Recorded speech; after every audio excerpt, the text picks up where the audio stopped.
Well, hello. Hello there. We're in Washington, D.C. It's March 25th. We hit the road last year on April 10th. We're about 2 weeks away from hitting our 1-year anniversary, and I think it's about time for an update on the truck. One day you're in New Orleans, having beignets and coffee.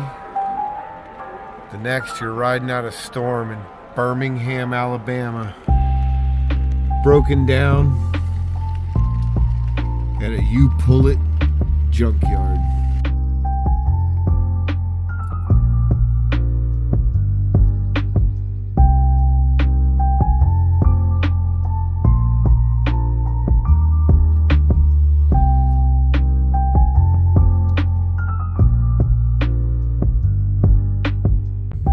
Well, we're here in Washington, D.C.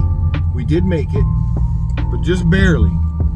We had a bit of a scare in Birmingham, Alabama. And we are following breaking news out of Birmingham, Alabama, where 4 people have been killed. A manhunt lasted all day before Birmingham police took a suspect into custody. Birmingham city leaders say it's time for the violence to stop. Yesterday, Birmingham police caught a suspect they claimed opened fire on officers. We lost a 4-wheel drive transfer case on the freeway on a Friday night at about midnight. Let the midnight special. Luckily, though, I'm part of a Chevy enthusiast group on Facebook, the OBS only Facebook group. I put out a cry for help on there, and thankfully, someone showed up, saw my post, and towed us to a U-Pull-It lot. When we got pulled into the U-Pull-It lot, I was pretty sure that we had lost the transfer case. All the noise was coming from the transfer case.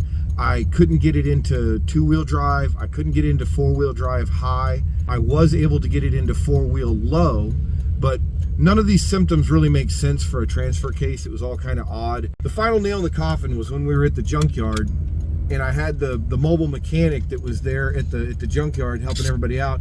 I needed a bolt removed from the skid plate. He helped me get the bolt off.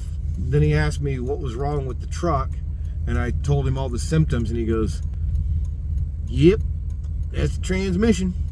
I was like convinced it must be the transmission.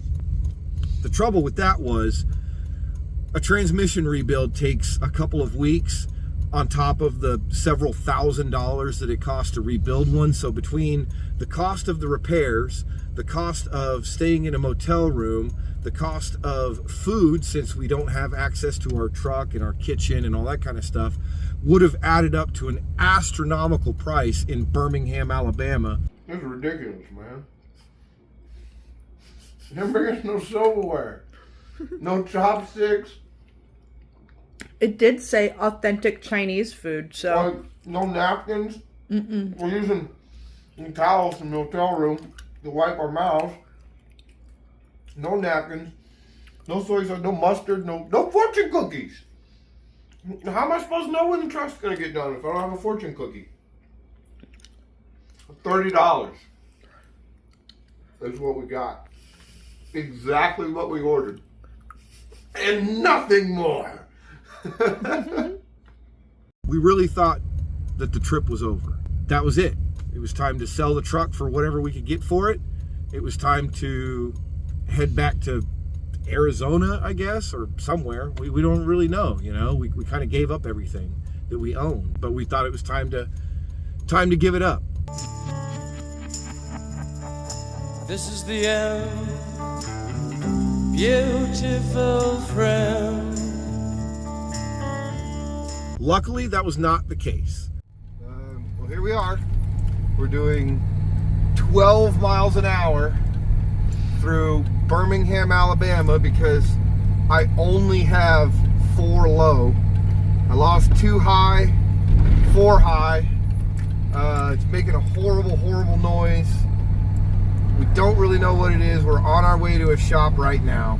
We were able to find a wizard of a mechanic in Birmingham who gave us a more than fair price on a used 4-wheel drive transfer case that he had laying in his shop that had been sitting back there for a couple of years. He actually had to swap the guts from a 1500 transfer case with our stuff to get it to even work. So he went well above and beyond what a normal mechanic would do. Shout out to Mr. T's Automotive in Birmingham. Matt, thank you very much. Got us on the road. We went to Washington, D.C. from Birmingham and went even further from everybody we know because that's the smart thing to do. Now that we're in Washington, D.C., we're kind of realizing what our costs are, what our main costs are. And the main costs so far have been maintenance. The main scares so far have been maintenance. Luckily though, a lot of the maintenance that we have done is stuff that lasts for 100,000 miles. We've had the entire front end redone. We had new calipers put on. We had new bearings put on. We've had a whole lot of work done to this truck. But at the same time, 1 year on the road has absolutely beat the ever-living snot out of this truck. As much as we would like to move forward and keep going up the East Coast and exploring new places, we talked about it and we think it's time for a little bit of a reset. We need to go back west where we're more familiar with the territory. We need to go find some folks that we know who are mechanics, and we need to get some work done. I am currently driving right now to a Home Depot because our brakes in the front are metal to metal. I don't think either one of us realizes how far we've actually been because neither one of us thinks that it's time to replace the brakes.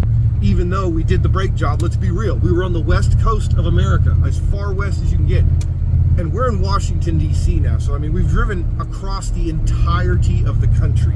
And I think that is lost on us. We need to start saving money. So I'm going to have to learn to be a mechanic at this point. We're going to go to Home Depot. I'm going to buy some stuff here to do some of the maintenance myself. I am not a mechanic. I am much better at electrical work. Enjoy watching me struggle.